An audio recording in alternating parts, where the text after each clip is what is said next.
All right, we're live again. This is this is a record. We go on 2 days in a row. Solar Guidance with your host Joseph Campbell Jr., also known as Sekam Ra Min Ma'at, also known to some as Just an Orange.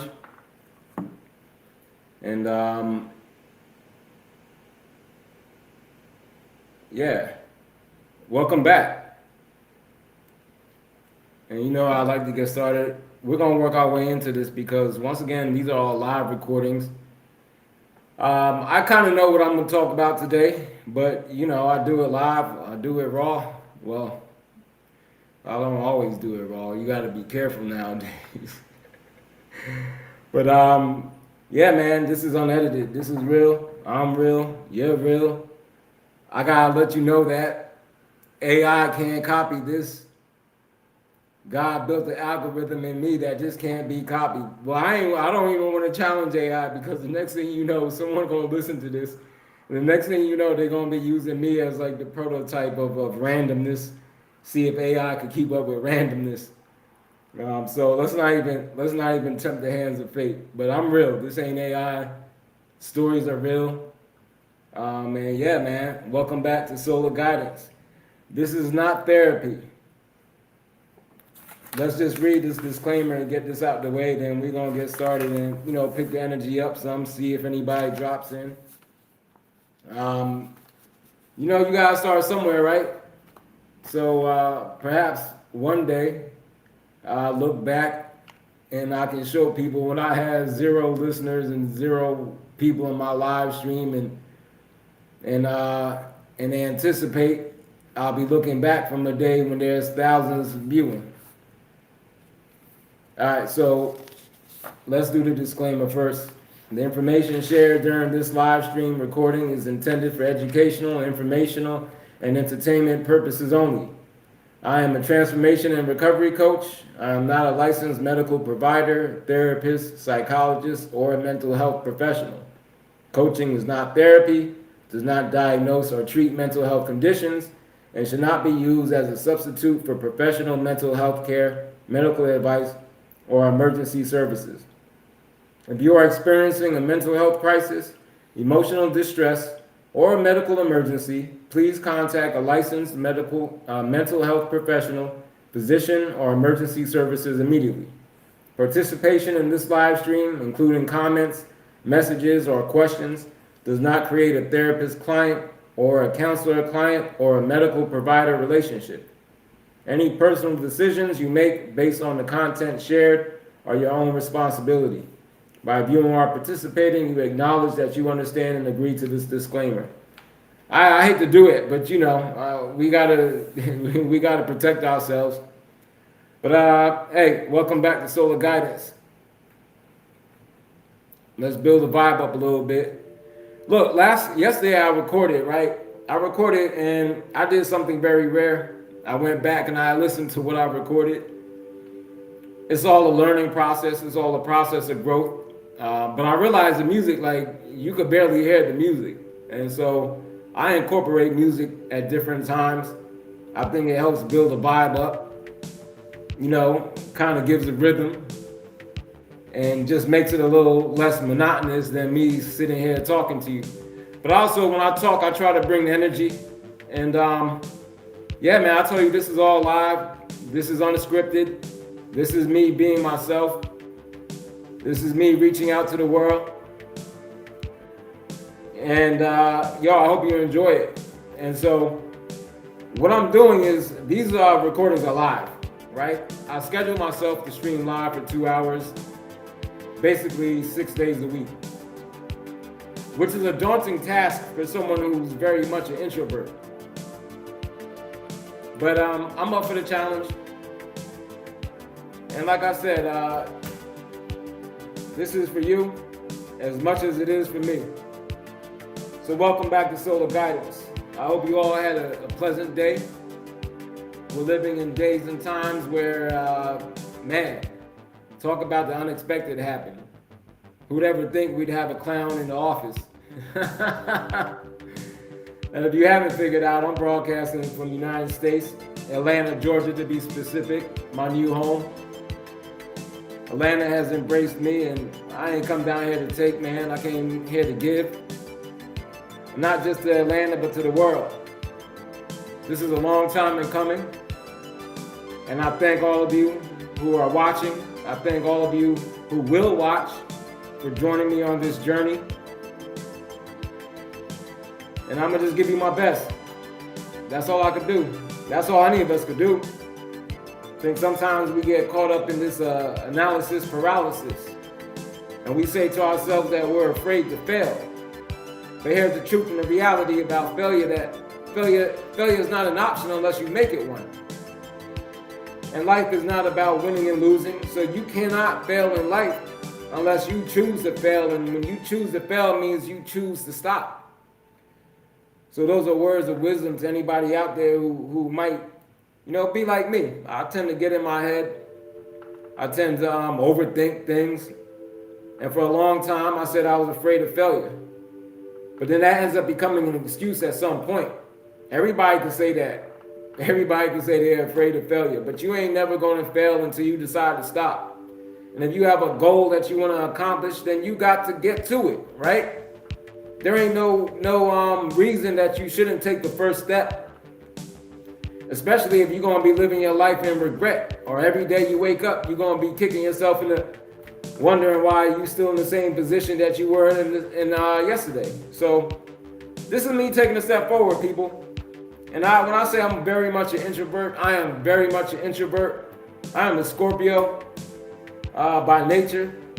And I'm not one of those social Scorpios. I'm born on the cusp of Libra. Y'all love my Scorpio people, but some of y'all November Scorpios, y'all give us a bad rep. But make no mistake, I'm a Scorpio full and out, and I'm a Lone Ranger. For a long time, I felt like there was no point in talking. I felt like there was no point in sharing. But I come to feel otherwise now, and I've been charged to do this. Charged by who? Charged by what? I've been charged by the Most High. I've been charged by the Divine Creator. I've been charged by God. I've been charged by Allah. I've been charged by Buddha. Whatever you want to call the Divine, the Tao. I would say I was charged by that which has no name. But we'll talk about that in the On God series. Give you the backdrop. This is all intro right now, people. It's a work in progress, so I hope the music ain't too loud, but I want you to hear it. And I know I'm speaking loud. I gotta bring the energy. You're not tuning in to hear someone that's uncertain of themselves. You're not tuning in to hear someone I don't know. I don't know what you tune in to listen to, because no disrespect for other streamers out there, but it's a lot of people on these streaming platforms. They're not saying anything, and I'm surprised at how many hundreds and thousands of viewers that they have. So I'm kind of doing the opposite. And no disrespect, I'm not throwing shade. I'm not throwing no cheap shots at any of these other streamers or anything like that. But I feel like I got something to say, so I'm going to say it. And on that note, this show is called This Is Not Therapy. And as you can see, I capitalize certain letters and I lowercase others, but we got our disclaimer, so you understand this really isn't therapy, but this is therapeutic. Some people can't afford a therapist. Some people cannot afford a coach. So what I'm trying to do with this series is just make things, I want to make things available, just to have conversations. And I told you in the last episode that somebody told me that I should do a podcast, and I'm like, I kind of thought that's what I was doing. But at some point, I will have people to interview. I'm on this kind of platform thing that will allow me to have guests. I look forward to having guests one day. I got one or two people in mind, but sometimes when I ask people if they want to be on the stream, I don't know if they saw my other recordings. I don't know if they get nervous, or maybe they don't want to put themselves out there. But I got a couple of people in mind. I even got some folks back in New Jersey. Y'all brothers know who I'm talking to. You know what I'm talking about, especially if you that was in re-entry. You said that you had a story to tell and you wanted to tell it. So now I'm here, man. Now I'm here and I want to see who shows up. So like I said, I'm going to bring the energy each and every time I come on here. I'm very much an introvert, and I'm going to keep telling you that, just to inspire some other people to get up and start talking too. If you look around us, the way the world is going, like, what do you got to lose? I said, you got other people out here doing it, living your dreams, and you just sitting here watching. I'm not one of those people that's going to sit in endless, what they call doom scrolling. Some of you, I see you when you got the phone in your hand. I don't know why we can't put our phones down, but some of you got a problem, man. You can't put your phones down.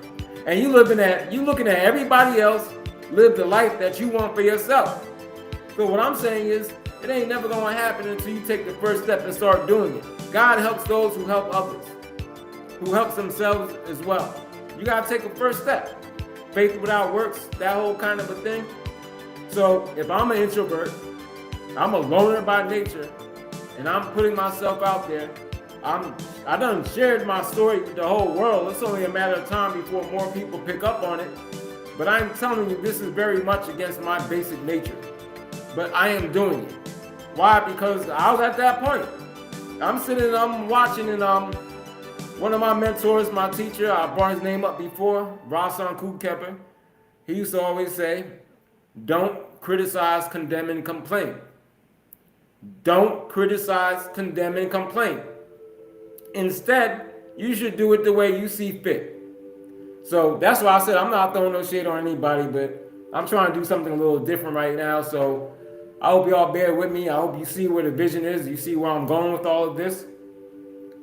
And yeah, man, this is nothing but love. So this is not therapy. It's a deep, open, supportive discussion on life, healing, recovery, mental elevation, and personal transformation. It's for anyone that's facing challenges or navigating through challenges. It's for anybody that's rebuilding their life or simply trying to live with more clarity, more peace, and more purpose. It's not therapy, but it's definitely therapeutic. I promise you I'm going to make it that much. Come, talk, reflect, listen, ask questions, and be a part of a community that actually cares. That's what I'm trying to build here. So participation is very much welcome. And that's the reason that I set myself out to stream for 2 hours. Like I said, man, the task is kind of daunting, but I'm going to do it. And I'm looking forward to other people joining me. This is a live stream. I'm streaming live on YouTube. I'm streaming live on Twitch. Look, learning process, right? So I streamed yesterday. I did 2 hours, and then I realized that on Twitch, it doesn't automatically record the stream. Like, you got to click over some buttons and whatnot. So what I recorded yesterday, you could catch on YouTube. I do have it downloaded. I got to try to upload it to Twitch. I still ain't figured that out, but it can't be rocket science. So I'm going to get yesterday's recording up on Twitch so that I can start building a community on both networks, on both platforms. But this time I clicked the button over, so it should be recording on Twitch too. It's gone live, but it should be recording as well.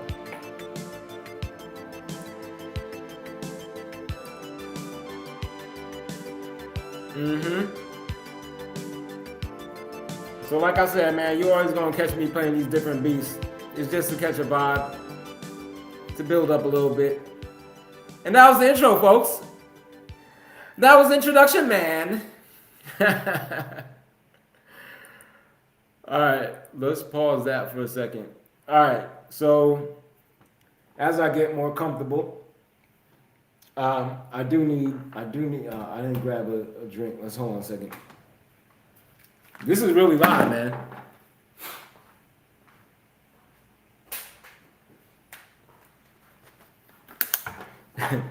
We're going to stretch out this little bit of water. See if we can stretch out this little bit of water for 2 hours. All right, so before I get started on today's actual episode, I hope that you're with me. You understand the vibe of what I'm going with. And you may not be here live, but you might end up watching it later on. Share the word, pass it around. I set the time for like 2 hours, right? Which is a lot. Yesterday I spoke for 2 hours. I got another recorded stream. That one you could catch on YouTube. I'm gonna see if I can upload like all my previous recordings on Twitch. But I've previously done a 3 hour long And then yesterday was my first 2 hour long live. And there ain't no way I could script 2 hours of just talking. And I was pretty much talking, I was pretty much talking straight for 3 hours. And I was pretty much talking straight for 2 hours just yesterday. So um, the reason I was able to do that is because on both of those episodes, I was telling my personal story. And as I said, there's no way for me to actually tell the story in any kind of short way. Like to give the story any justice, I had to tell the whole story. And I didn't even tell all the details because then it literally, like the 3 hour, if you look at the 3 hour recording, you'll see I was getting tired, bro. Like 3 hours of talking, I was fading. Like come down to like 2 hours and 30 minutes. Boy, I was fading out. Like you could see how I was when I began, and then you could see how I was at like the 2.5 hour mark, then the 3 hour mark. I'm talking about I was faded. And so as I was getting ready, or throughout this day, I was reflecting on tonight's stream. I was reflecting on how I was going to do things differently. And I was like, man, I don't know if I bit off more than I could chew. Like doing 2 hours a day of talking is like, yo, it's kind of crazy. Like I said, I'm an introvert, but at the same token, I got a lot to say, right? Because when you go through your life not really or holding a lot in, then you tend to have a lot to say. And I got a saying as well, right? I say that it's the quiet people or it's silent people that usually have the most to say. People that are always talking, I mean, always talking is like if you're always talking every day, you just constantly just running your mouth. You got to ask yourself, like, well, how much does such a person really have to say? Because another quote I got from him, that's Nasut Bidi Rasan Kukepa, was like, it doesn't take many words to speak the truth. And I don't think that was his per se, but I remember him saying it. It doesn't take many words to speak the truth. So, all right, in my reflections, I set my timing for 2 hours.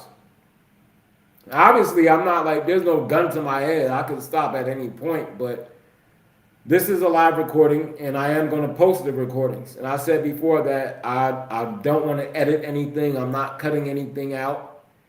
But what I am going to do, most likely, because I am trying to make this interactive, and at some point, like, if it's in the will of the Creator, if it's in the will of the divine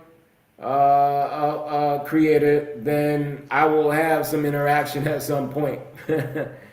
But that's why I did 2 hours, because I figure I'll be talking a little bit, kind of set the tone, set it, like open up things, and then I'll have time to respond to comments or, interact with people that are in the room.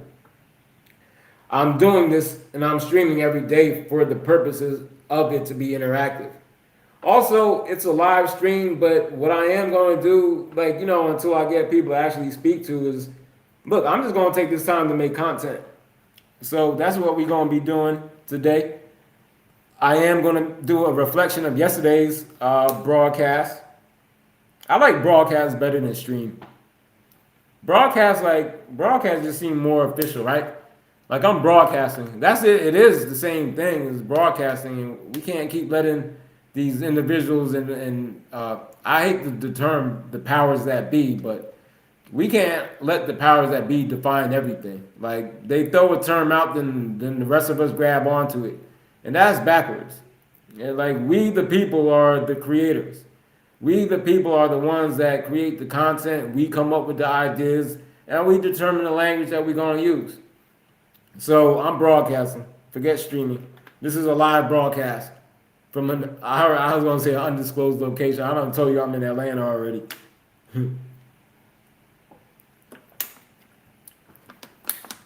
Yeah, so that's another bit of the challenge, right?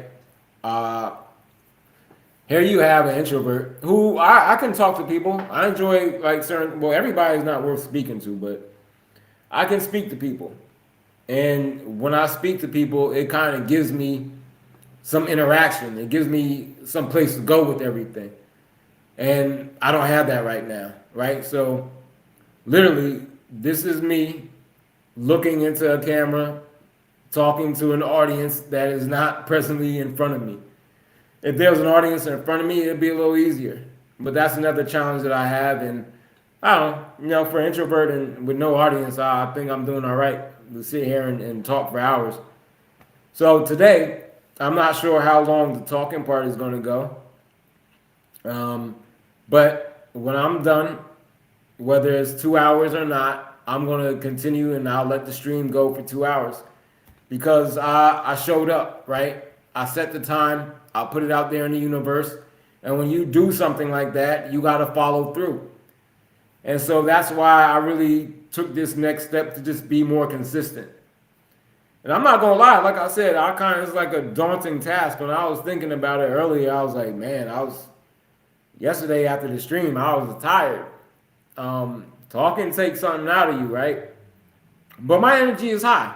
Like I got energy. I didn't go to sleep until several hours later. And but when I was thinking about today, I was like, man, I don't know if I could do 2 hours. So let's call this a challenge. We're gonna see how the stream plays out. And I don't have any notes in front of me. The only thing that I set out to do today is a reflection on recovery. So let's drop something in this background. I got a few mellow beats just for the purposes of talking, and we're going to get the levels right at some point. So that little introduction I did, I know it was kind of, it was up. I think right now I'm speaking, I'm not yelling, but I had an elementary school teacher, never forget her name, Miss Hanley. Miss Hanley, she was our English teacher. She taught us reading, writing composition. And she used to always say, articulate your words. So I am articulating my words. And I'm carrying a vibration, right? I'm not going to sit here speaking all monotone and flat because that wouldn't reach anybody. So I'm going to speak with energy. And when I go back and I listen to this recording, then I can make adjustments and see, how my levels are, see whether I was too loud or whatever have you may. All right. So let's talk about what today's episode is about. I see, like I put it, the title, it should show up. If you notice, yesterday it said, "This is not therapy, episode 1." Now all of a sudden you see it saying episode 3. I'm going to count the previous streams. Well, they weren't even live, but I'm going to count those as 1, 2, and 3, or 1, 2, and then yesterday was 3. Today is going to be 4. The first 2 episodes I did not call "This is not therapy," but they were actually the setup for all of this. And you'll see I'm going to label them better, but I told the first part of my story. That's the 3-hour clip that you will see on YouTube. I'm not like, we can't call 3 hours a clip. We can't call 3 hours a clip. That was a 3-hour spiel on YouTube. That was the first part of my story. I told a lot about my background. I spoke about my childhood, right? And then yesterday, I kind of rehashed some of that, but not in as much details because I actually want to finish the whole recovery story. I am a peer in the world of recovery. Recovery means you done been through some shit and you're recovering, whether it's mental illness. And some people don't understand what mental illness can be. They think it's just people with schizophrenia and severe mental bipolar disorder and things like that. But listen, mental illness can be depression. Depression is not normal, people. We're not supposed to be living lives in a depressed state. Anxiety as well. And when I say normal, I'm just saying we've accepted it as the norm, but as what and who we are, the beings that we are, spiritual beings having a human experience, we have the ability to elevate. We have the ability to rise.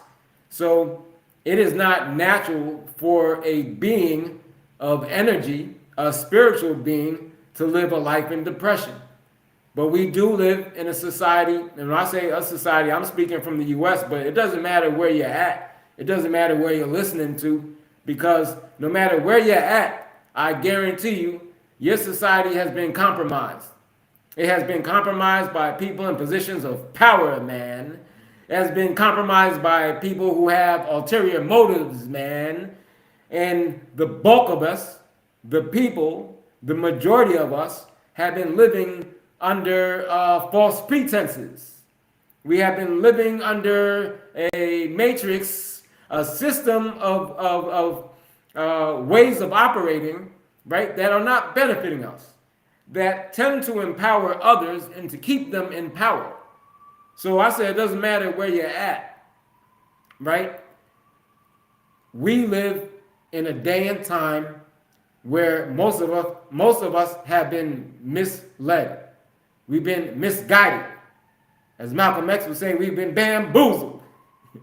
We've been run amok. We've been hoodwinked. We have, man. So at the same time, I'm going to contradict myself here, and I'm going to say this as well, that life is not always a bed of roses. Sometimes in life, you go through dark times, because if it was not for dark times, you would not know what light is. Light and darkness coexist together, and there is no defining line to separate what is dark from what is light. But at times we find ourselves on one end of the spectrum, and at other times on the other end of the spectrum, sometimes in the middle. So what I'm saying is, it is also natural to go through down times in life. So I said it's not normal, but at the same token, it is normal. So you got to be able to follow me, because this is how my mind works. And I'm going to have episodes where I'm actually breaking things down, right? These first few episodes is really an introduction to me, who I am, my style, my delivery, and my story. But I am going to talk about all these things so that we can make it make sense. We got to talk about the conscious mind. We got to talk about the subconscious mind, or the unconscious mind. We got to talk about the fact that reality is much more than what we see. We got to talk about the fact that we've been living lives where we just focus on the material. We got to talk about all those things so that we could truly make sense of who and what we are, and why we feel the way that we feel at times, and how to get out of these bad times or dark times. Or I don't even want to say bad or dark, because then it would insinuate that bad and dark is negative. No. Sometimes we have to go through those things. I shared my story with you, and if you haven't heard it, you got to go back to the other episodes. And I'm telling you that everything I've gone through in my life, it was meant for me to go through. And that is the dark times, that's the times of struggle, the times of challenge, all the periods of isolation, the periods of loneliness, the periods of being alone, everything, even the addiction. Yes, I was once addicted. And I share the story because there have been other people who, just by being themselves, it really just inspired something in me. It unlocked something in me, and it made me say, fuck it. They could be themselves. I'm going to be myself too. So that's why I share the story. And I know there are others out there who have recovery stories. I know there are other people out there who were once addicted. And trust me, most people are addicted to something. It's the reality of the days and times that we live in. And it's easy to fall into such a trap, especially when you're kind of living in a day and time where I think certain things were made to be that way. What am I talking about? Let me give you an example. Sugar. People. Sugar is a drug. Sugar is addictive. And if you look, especially in the United States, there is sugar in so many of the products that are on the shelves. Not just sugar. I'm talking about the bleached sugar, the high fructose corn syrup. Man, they put all this stuff in the drinks that we've been drinking since we were a child. And at some point, somebody knew that it was causing damage, right? But look at it. Have the drinks changed that we serve children? Is Hawaiian Punch still there? Like some of them nowadays, they'll say reduced sugar. Man, if you look at this thing, I'm going to teach y'all something. When you look at the back of a food product, if you don't know this, you look at the ingredients. And when they list the ingredients, they list them in the order of volume. right?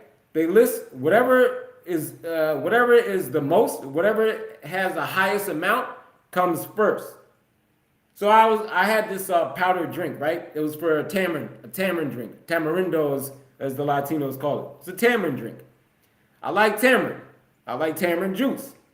And I was taking a shortcut. Instead of getting the real tamarind and boiling it and making it some real juice, I said, well, let me get this powdered drink. And when I look at the ingredients on it, after the fact, after I bought it, I come to realize that most of the first listed ingredient is sugar. Like the first listed ingredient in the tamarind juice is sugar. I pick up a passion fruit mix, a guava mix, and I look at all of them, and the first ingredient is sugar. So what that means is you're literally drinking something that is predominantly sugar.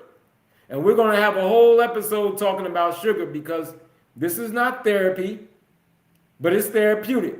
And you got to start to understand some of the influences, some of the things that you're ingesting, some of the things that you're partaking in, and the influence that it has over you.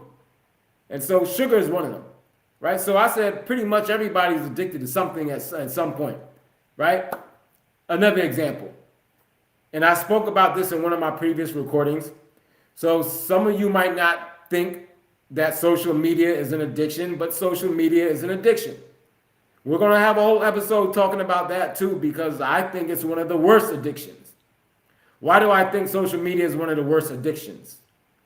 For one, some of the worst addictions are the ones that you don't realize are killing you.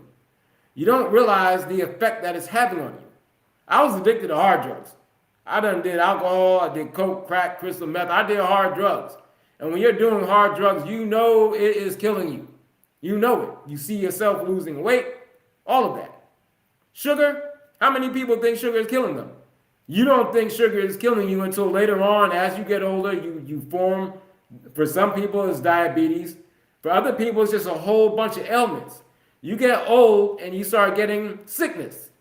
And you think it's because you're getting old, but I'm telling you it's because of the sugar that you've been eating and drinking from the time that you were young, that you become addicted to. Try to go without drinking sugar. I'm telling you, your body will start to go through withdrawals. Your body will go through withdrawals similar to alcohol. Now, social media. Let me tell you why I say social media is one of the worst addictions to have. For one, most people don't realize it's an addiction, even though they have the very same people that were involved in some of the initial platforms telling you how addictive it is. Now, despite that, and despite all the documentaries out there, despite all the people that are talking, as I said the other day, human beings are very good at dismissing evidence.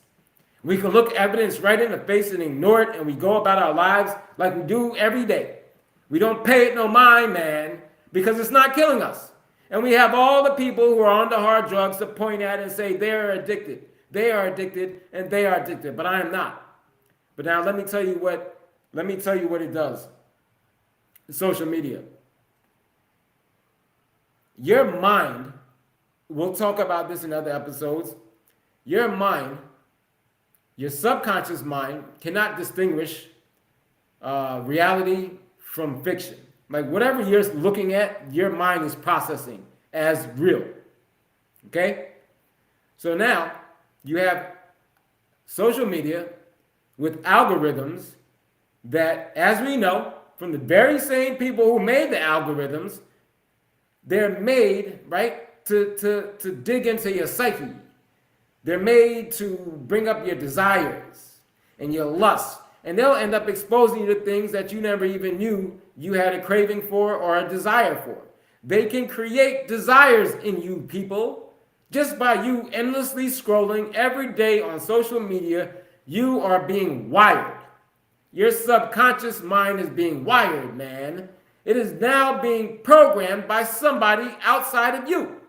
Not you, not your conscious thoughts, but somebody else's conscious thoughts. And during my time of being on the road, this recovery journey that I took, I was reflecting on a lot of things. And I come to realize how clever some people actually are. Right? All in the name of profit and money. if you can control somebody's desires, predict what it is they would seek when they feel a certain way, you can profit. And so a lot has been done in the name of money, in the name of profit. They feed you images on this doom scrolling, feeding into your psyche, while you sit there looking at other people living this dreams, and you start comparing yourself to other people and why I don't have this, and look at this person, look at that person. Oh, I wish I looked like that. I wish I looked like that. I wish I had that car. I wish I had this. All you're doing is wishing. So now listen to your thoughts. You are programming your subconscious mind to do nothing but wish. Wish, wish, wish. Wish I had this, wish I had that, instead of actually affirming that you have the same power to accomplish those things and to seek what it is that you desire from your heart. But I digress some. I didn't want to go too deep in that, but I said we're all facing addictions in some shape, form, or fashion. And so this episode is going to be kind of a reflection just on my journey. Let's drop something behind this. And like I said, I'm bringing the energy. I hope y'all following. Those of you that are watching, you can always put comments in even though you might not be live. And let's reflect some. Let's see what my reflective ones were. We're gonna let's lower the energy a little bit for a second. Let's mellow it out. This one I think would be good for this one. I thought I had uploaded it. All right, that one isn't there. We'll do this one. I'm gonna just go with it.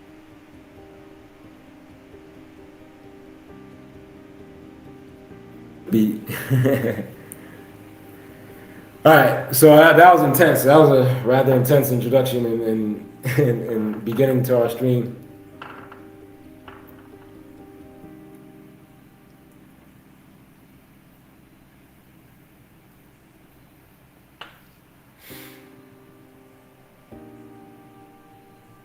Yeah, so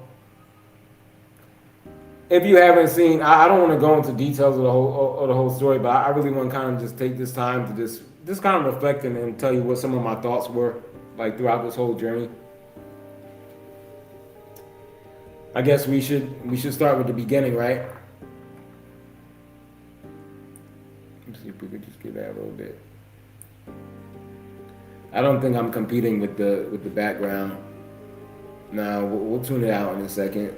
Like I said, this is all work in progress, so I'll listen to how it sounds, and if it clashes and if it's just too much going on, I'll go back to just blank without background.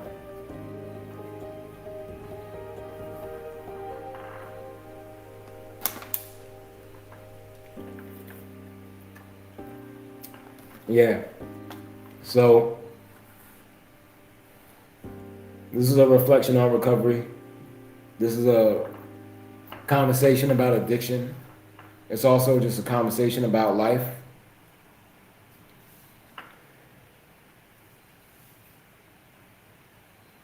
Life can be unpredictable, right? And you can find yourself in positions that you never imagined. I found myself in such a dark place. I never thought I'd be there, right? I never thought, because at an early age, I knew what I wanted to do. I had two parents who loved me. I had a sister that loved me. I had family. I had aunts and uncles that loved me. I had good people around me. Now I have family members, like my family's from the islands, from Grenada. And I have plenty of family members that clearly have drinking issues. And even that got like from the islands and other countries and even in the US and all that, you know what I'm talking about. You got them uncles. And when you're young, you look at them like, they drinking quite heavy, and well, damn, that rum is nasty. Like you couldn't imagine yourself. But even then, I'm like, I was drinking in high school. Like what reason would I have to drink in high school, other than what, peer pressure or just to fit in? I was happy. I wasn't depressed yet, not to my knowledge. I did feel different. I felt different since elementary school, and that's what it was for me. Everybody has like a different issue, right? So let's make this first point, a point that I touched on yesterday, but I'll elaborate a little bit right now, that drugs are not the problem. Drinking is not the problem, right? They're not the problem. They are the symptom. They are a symptom of a problem. Drug use is not the problem. It's the symptom of a problem. Over drinking and just the substance use disorder and all that, that's not the actual problem. It is a symptom of a problem. So that's what we have to understand first and foremost when we start to talk about addiction and we start to talk about substance use. Right? The actual thing is not the problem. It's a symptom of a problem. For me, the problem had to do with a poor self-image. It had to do with a poor self-image. So for me, I felt like I didn't belong here. And I felt that way early because I thought differently. I saw the world differently. I couldn't understand the conversations that other people were having. Not that I couldn't understand them, I couldn't understand why they were having them. I just saw things differently. And anytime I tried to contribute to a conversation, I always got cut off. I'm talking about since elementary school. Elementary school, high school, college, professional life, law school, like all throughout my life, anytime I would be in a conversation with others, I'd listen. And I'm not playing the victim right now, people. I'm just telling you what it was and how I took it. No victimhood here. But I always got cut off. I got cut off, conversation would turn, or people would walk away, and I'm like, I just stood here and listened to what everybody else said. And now when it was time for me to talk, when it was time for me to share, like nobody wanted to hear it. And what I had to say was valid. I wasn't no poo-putz, man. I had something to contribute. But why is it every time I wanted to contribute, like all of a sudden the conversation shifted? So that was kind of my issue. My issue was just feeling like I didn't belong here. So it got to a point where I didn't want to be here anymore. And I chose a slow death. I tried to basically kill myself through drugs.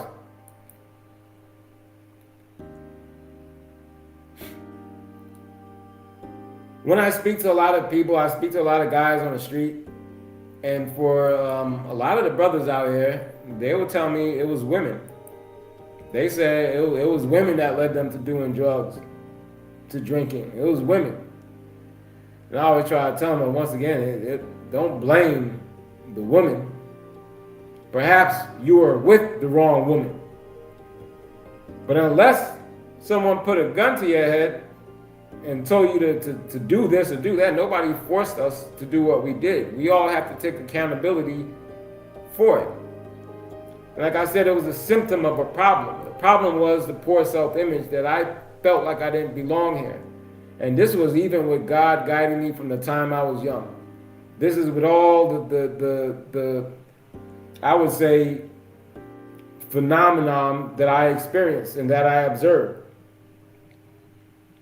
All throughout my life, I've seen things, people. I'm going to have some episodes telling you about some things. I've seen things at an early age. I always looked at life differently. So it was my inability or my refusal just to accept that. I felt like something was wrong with me. I felt like because I was different and because No one wanted to hear what I had to say, and because I always ended up isolated, and because even when I was amongst like-minded people, I still felt different. Even amongst like-minded people and like-minded circles, I still felt different. I still felt isolated. I just wanted to be like everybody else. And I got tired of always being the outcast. I got tired of always being the black sheep. I got tired of always being the one that everyone was looking at. I'm the type of person it don't matter where I go. If I step in a room, I get noticed. I don't wear no fancy clothes. I don't talk loud. I tell you, I'm very much an introvert. I'm quiet. And even when I'm quiet and I quietly enter a room and I try to go unnoticed, attention is drawn my way. I didn't know how to deal with that. I didn't truly understand that it was a blessing. I didn't truly understand that God had set me aside and made me different for a particular reason, man. I resisted it.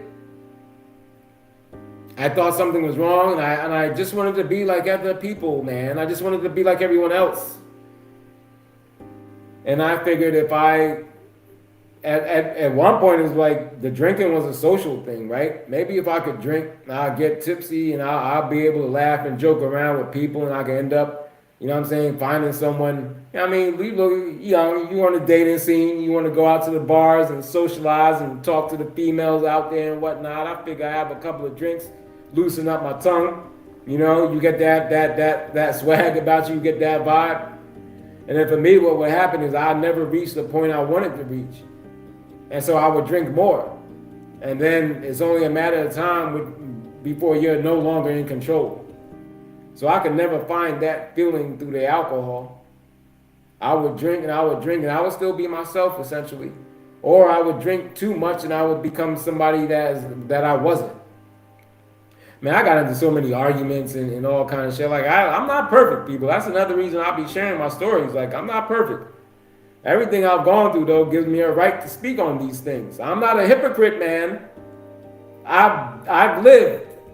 I've done things, people. I could talk about these things from having been in that position, not from outside of it, but I'm telling you as someone who was in that position. I was in that energy. I was on that vibration. And yet, at the same token, I really wasn't. But that was for me, right? But I meet a lot of the brothers on the street. And when I say brothers, I'm talking about of all colors, of all races.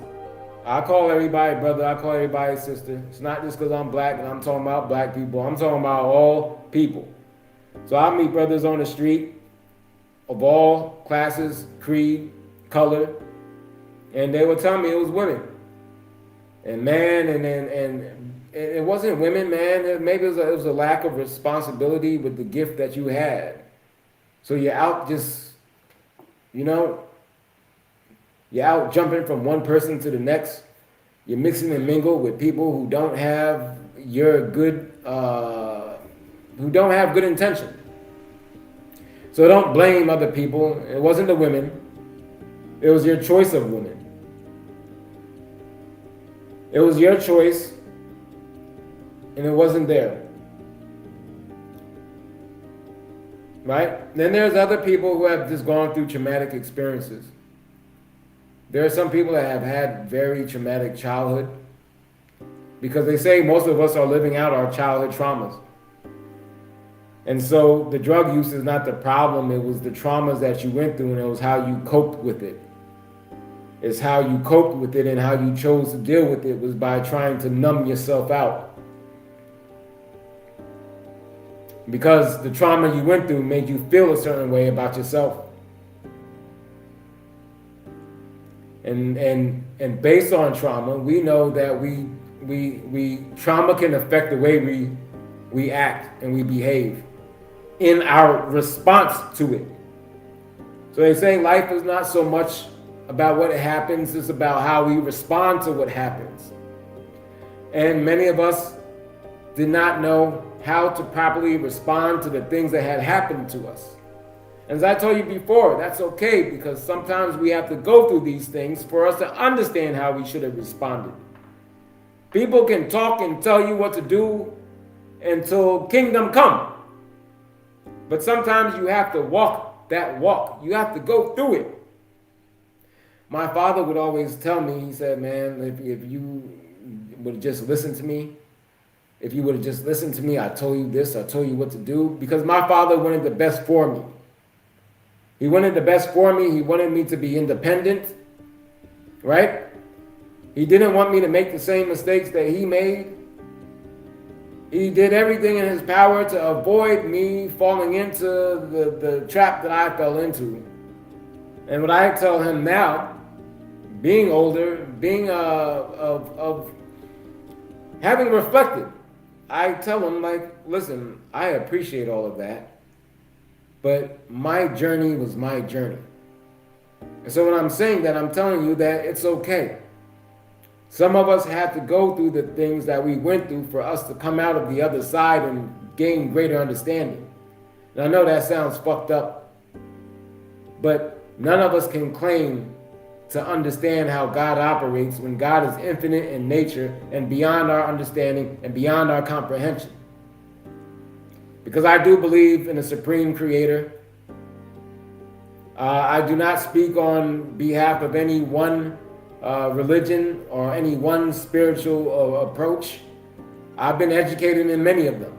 I did my research, and I'm not speaking from any one perspective. So if any of you are asking and questioning what I am me, man.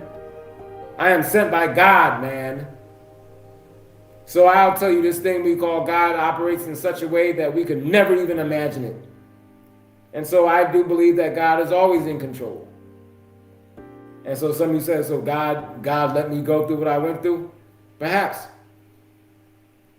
I can say yes. I can say perhaps. Because to say yes, I would say I understand how God operates, but perhaps.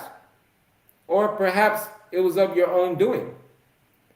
But perhaps, yes, everything happens for a reason. I do believe that.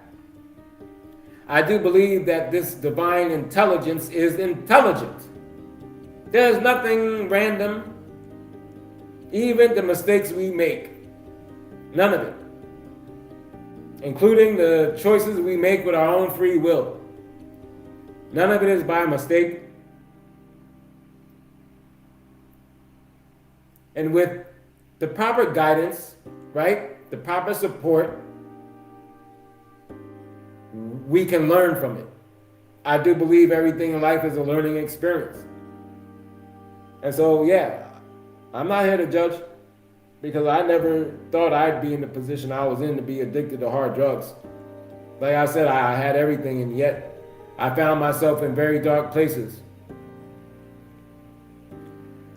But I also realized that this thing called God was always there. I realized that everything I went through was for a reason.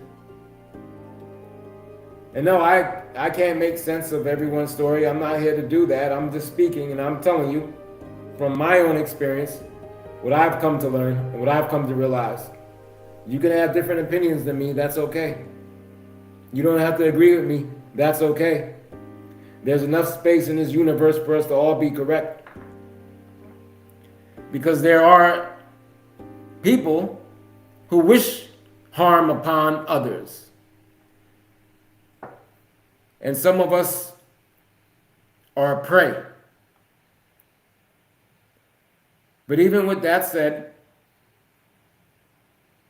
life is about growth.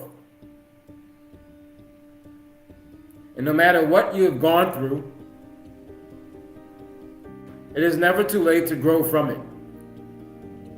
It requires a humbleness. It requires a surrender. It requires a spiritual and emotional maturity. It requires some things, this thing called growth. It don't always come easy, people. So I say, yeah, life is not about winning or losing, it's about growth. But I will tell you, growth can come with some pain, man. So I believe God is in control at all time. even through the mistakes we've made or the things that were done to us. I'm not making excuses for anyone because trust me, everybody gonna catch a judgment. Everybody gonna catch a judgment. You shall reap what you sow. How you treat others will be how you will be treated. And if you're a person who's done nothing but kindness and you've treated other people with goodness in your heart, but you haven't received the same, I'm going to say hang tight. Hold on. Because we are all being watched at all times. Yeah. So that's to those who are silently struggling, to let you know that you're not the only one. Others of us have gone through things as well and are going through things. Some of us are addicted and we don't even know it. And that's the worst form of addiction. The addictions that you're not even aware of. Because it's having an impact on your life. It's having an impact on your relationships. And you may not even know why. Because you have no idea of the part that you are playing. When we talk about sugar, you're going to see how road sugar gets and how sugar really affects the state of mind, your ability to think, your ability to process. Then you'll start to understand that sugar is a drug, or I would say a poison. And I'm not talking about sugar that's in fruit. We're not talking about natural sugar. We're talking about this processed sugar that they put in so much of the food that we have, the food that we rely on for survival. I said surely there are intelligent people in positions and places of power who know exactly what they're doing. And I can guarantee you they don't eat and drink the same shit that they put in the grocery stores for the majority of us to live off of. I can promise you that. Because they're aware of what it does. It makes you weak. And once you become weak, you become susceptible. You become susceptible to influences outside of yourself. Once again, the fight for control, the desire for power often comes at the cost of injuring others. Because the truth and the reality is that everybody has power, man. Everybody has power. You are born with it. You are a being of energy. You are electromagnetic. Like science will tell you this, man. You have power, man. You have ability to tap into. You have a connection with the Creator. However, you can sever that connection. You can cloudy up that connection. You can even make a person believe that they are not connected at all. So in my world, in my reflection, my meditation, I come to see that for some, those that we look at as being the most powerful is oftentimes it's an illusion of power. The illusion of power is based on the premise and is based on you believing that you have no power. And because of the society and the world that we live in, we think that if we don't have the house and $1 million and $1 billion, and if we don't do this and we don't have this profession, if we didn't go to school and we don't have any power, this is what we've been made to believe. And so then they tell you to have the power, you have to do what? You have to buy certain things. You have to buy an education. You have to buy your way into the corporation. You have to buy yourself a nice house. You have to buy yourself nice clothes. And then you will have power.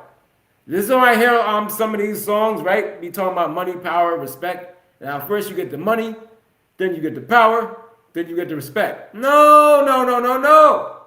Such brainwashing, man. No, man. The power comes first. And you can only have power once you realize it's within you already. So you chase your... We've been fooled, man. Like I said, we've been fooled. We've been doing all this for money. We've been doing all these... following the steps. Following the path that we were taught. For what? For the money. so that we could one day have the power, then we could one day have the respect. No, I say power comes first. When you realize the power that is within you, then you will have the money without a problem. You won't even have to worry about respect, because when you understand the power that's within you, respect already comes. But you'll have the money, because all of us want money. We need it. I'm not going to dismiss money. We'll have conversations about money, but we lust after it. We think we're nothing without it. And that's backwards. It is. So money, power, respect. First you get the money, then you get the power, then you get the respect. No, not in my book. In my book, power comes first. And power comes when you realize certain things. And so oftentimes we might have to go through some darkness. We might have to go through some shit for us to realize that the power was already within us. That the answer was already within us. They always have this this saying, like the acorn. You know, the acorn is the oak tree or whatever. Whatever, is it an oak tree? Right, but the acorn is a little nut. It's a little nut. It's a little seed.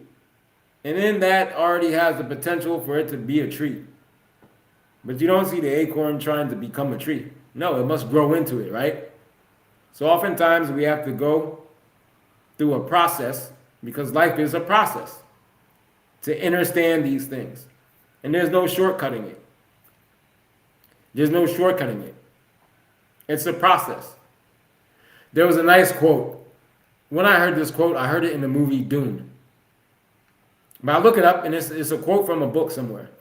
And one time I was streaming, and I said a quote from a movie, and someone ridiculed me in the comments.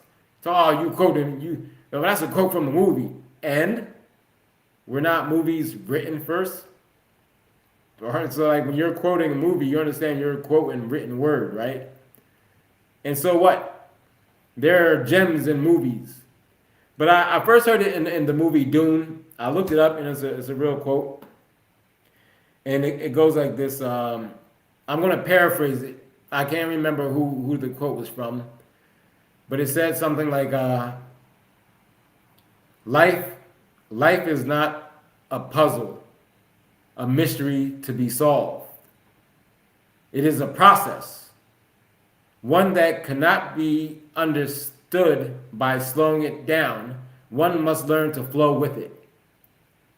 Yeah, I thought that was a powerful quote. I remember that in the movie Dune. I wrote it down. I'm that guy. Like if I hear a quote in a movie, I'll take out my phone and I'll type it down. There's TV shows and cartoons that I've heard some powerful quotes in, and I'll write them down. Right, but that's it. It goes like that. Life is not a puzzle.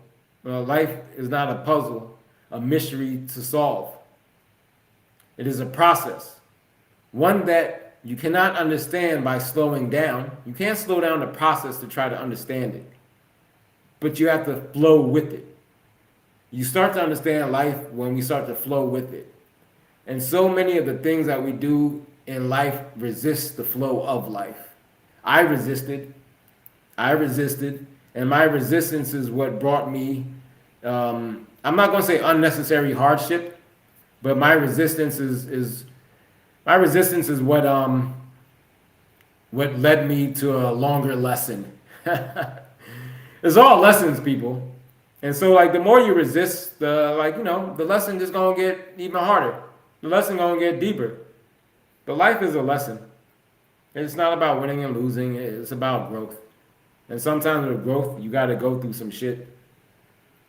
In ancient Egypt, in Kemet, we had this concept of transformation, of Kepler.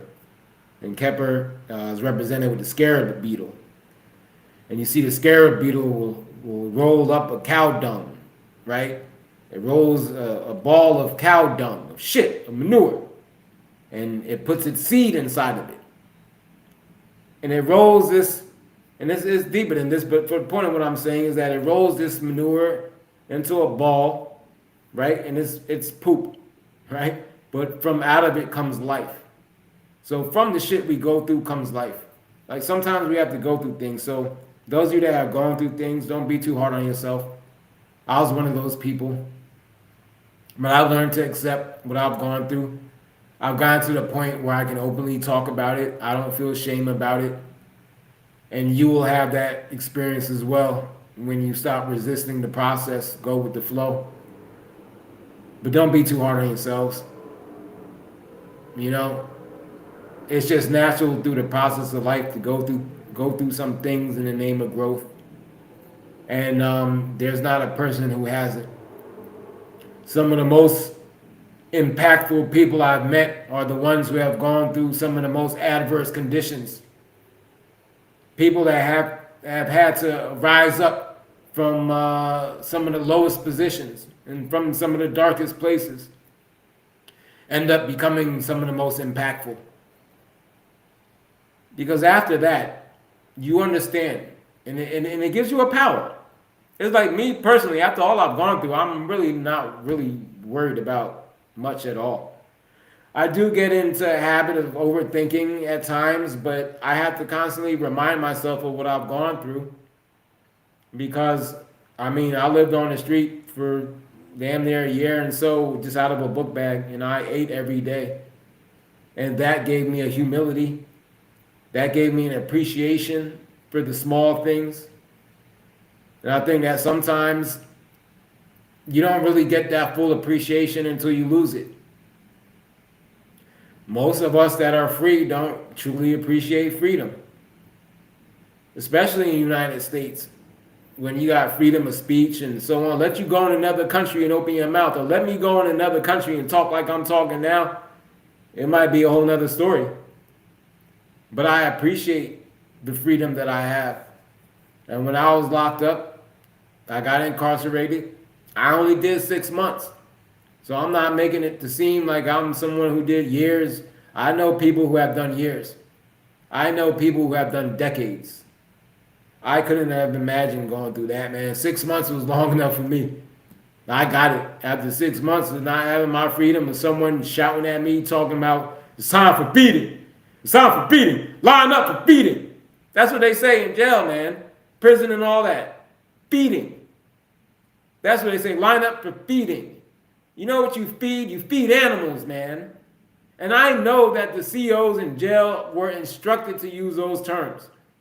Yeah, I know I'm a newbie. I only did 6 months. I know the system's been around. But I'm telling you that they chose those words on purpose to make us feel like animals. Feeding. Why couldn't they just say it was breakfast time? Why couldn't they just say it was lunch? Why couldn't they just say it's dinner time? Line up for dinner.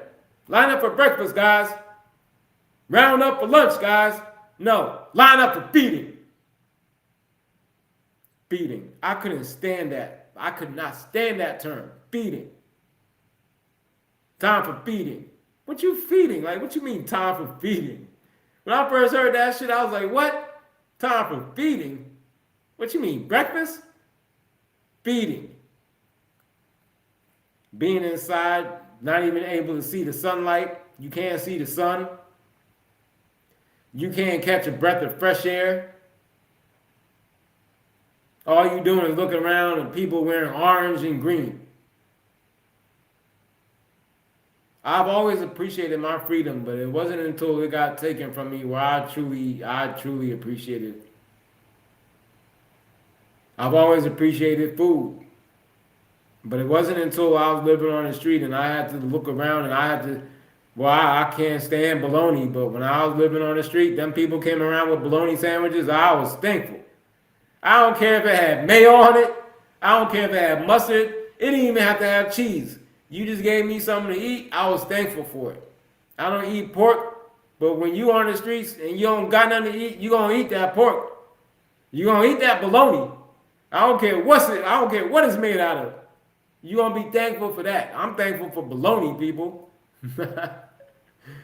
Yeah, but some of us take these things for granted.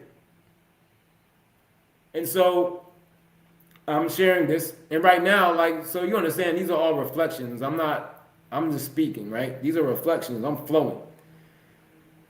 Right? So, hold on.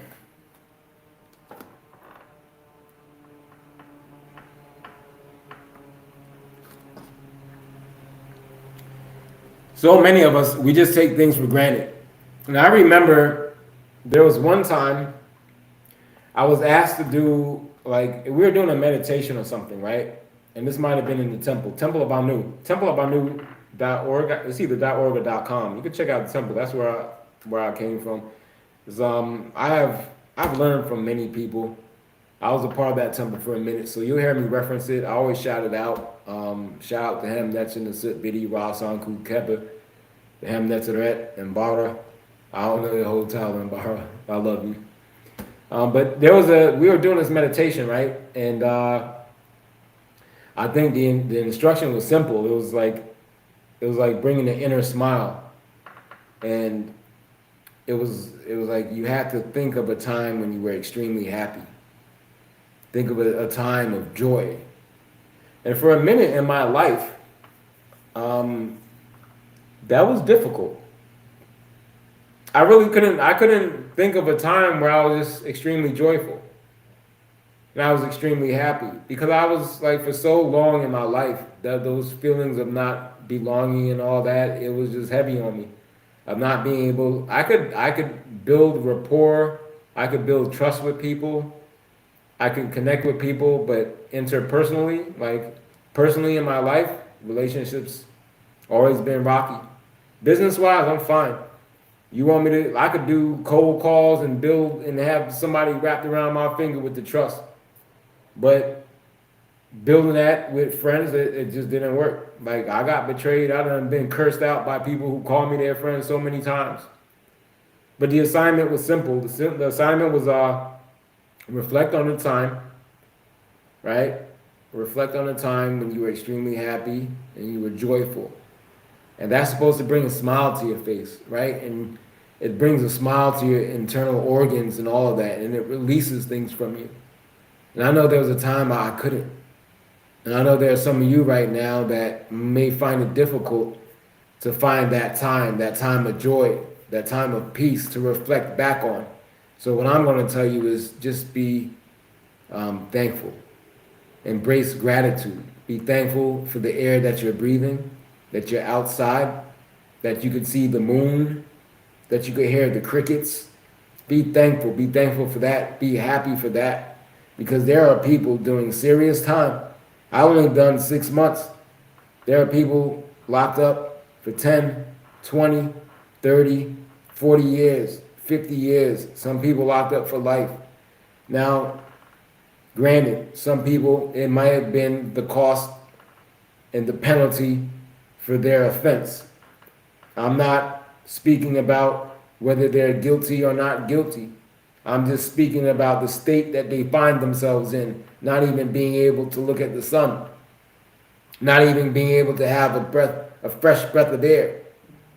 So be thankful for those things. If you have those things, just be thankful for that. Be happy for that. That gratitude does things. It shifts your energy. And it is impossible to be angry or to be sad and thankful and full of gratitude at the same time. So just to those of you that are going through those difficult times and those dark times, and you may not be able to remember a joyful moment, just be happy that you're able to listen to the words that are coming out of my mouth. Some people cannot even hear. If you're able to see me, be thankful that you're able to see. Some people cannot even see. Imagine what it is to walk around and not be able to see or hear anything. There are some people like that. And I'm not saying to make yourself better than they are. You are no better than they are. But you have something that they do not have. And because they do not have it, I assure you they have had to find something else to have joy in. So be happy for those things. If you cannot remember a moment or you cannot embrace happiness because you find yourself in the darkness that you find yourself in now, just be thankful that you're still alive to have a thought in your mind. There are some people who woke up this morning, right? And I never forget this. My father told me this. He said, always be thankful for everything you have, because you can wake up in the morning, you can be heading out to go to school, to go to work, you can slip and fall, or you can get in a car accident, get severe brain damage, never walk again, or never talk again, or be comatose, or be a vegetable for the rest of your life. That is how fragile human life is. So I would say that I was always appreciative of my freedom. I was appreciative of the food that my parents fed me growing up. All of that. I really was. I was thankful. They taught me to be thankful. But I'm telling you, when I was going through my darkness and I was on my recovery path and my road, it just brought a new level of appreciation for everything. It brought this humility and just appreciation just for even the small things. So that's why oftentimes I'm not where I want to be right now, but I'm okay. I'm at peace. The things I've gone through, I know there are others that have not made it through, that have not made it out, who are still stuck in that position. So yeah, I'm not where I want to be right now. Bills are serious. I'm in debt, people. I'm like, trust me, them student loans for law school is serious. I'm in debt, but I'm not worried about it, right? I'm taking it one day at a time. I'm thankful for being able to have a computer to stream, to have this camera to speak to you. I'm thankful for having the voice to speak. I'm thankful for these small things. So I don't focus on what I don't have. I focus on what I do have. And when you start to focus on what you do have, it gives you a strength, it gives you a power. Because I said it's impossible to be angry when you're full of gratitude. Ross Anku would say that gratitude is having a great attitude. Have a better attitude. Some of us, our attitudes are the problem. You can be going through something, but it doesn't mean that you have to walk around with the attitude. When I was going through my recovery, I told you I hit the road. I got out of New Jersey. I didn't know what was going to happen, where I was going to eat. Unemployment money kept getting pushed back. It took over 10 months for my unemployment to come. But I left. I didn't know what was going to happen. I didn't know what was going to happen, and yet I was guided. I was provided for. I ate. And it just gave me a new level of appreciation. So if you find yourself in those spaces, do the simple things. Because when you have gratitude for the small things, it shows. It shows. And that's why you meet some guys, because like I said, I only did 6 months, but I've met brothers that's been in there for 10, 12 years, 13, 14, 20, 25 years I've met, and they're out walking around now.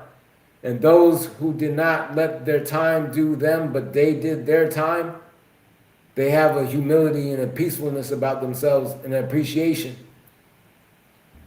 They look at life differently because of the time that was taken away from them. They understand how precious it is. And I say to those of you that have never been incarcerated, don't let it get to the point where you need to be incarcerated to understand and respect your freedom. Be appreciative of it now. So yeah, these are just reflections, people. That got a little heavy, that got a little deep, but I think that might have been helpful for somebody, man. All right. We're gonna re-up. Let me hit y'all with. I want to hit you up something. I want to kind of save. We did that one for our opening. All right, so let's see where this next one. Oh, we're gonna do a chill out beat. I don't know if that came up though. Oh yeah, it did. All right, this is gonna be my chill out beat. Y'all gonna hold on. Let me get some water.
Yeah, I tell you, this is my chill out beat.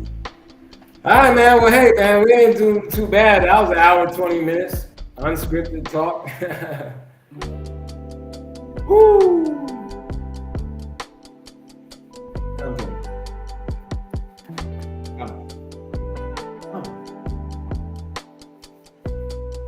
All right.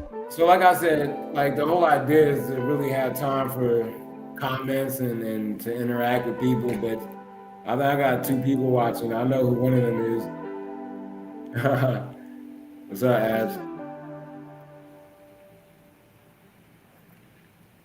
And yeah, just as a reminder, this episode is just a reflection, man. Just reflecting on recovery. We talking about addiction. We just talking about my journey. Like I said, these first couple of episodes are just me introducing myself to the world.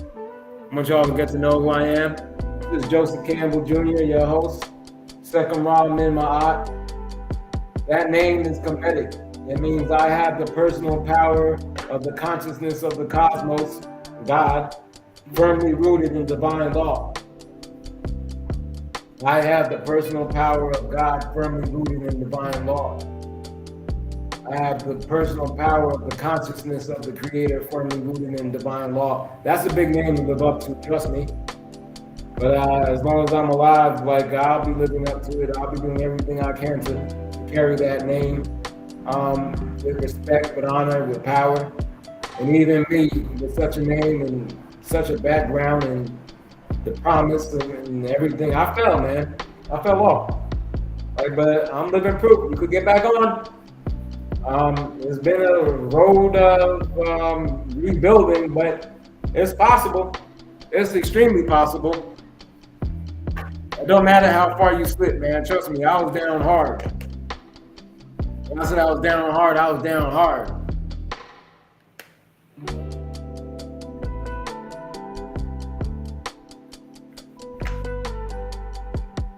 But yeah, man, don't be too hard on yourselves. That's not going to help. I was one of those people too that, like, I used to always say that nobody can criticize me any harder than I can criticize myself. I was a person that took I took that as like a strength and a power. Because I was so hard on myself, I said that nobody could ever be harder on me than I'm harder on myself. And I would soon learn that that's not necessarily a plus, man. It is and it ain't. But I was too hard on myself. I've been very hard on myself throughout my whole life. Even before I made I'm not gonna say, well, it was a mistake. But even though I made the error of falling into drugs and all that, I was always hard on myself. I think sometimes we too hard on ourselves. Life is a journey, you know? And like I said, some of the most impactful people that I've met have gone through quite the shit in their life. Even people that are wealthy, man. I've met people that are millionaires and they were at one point sleeping out of their cars.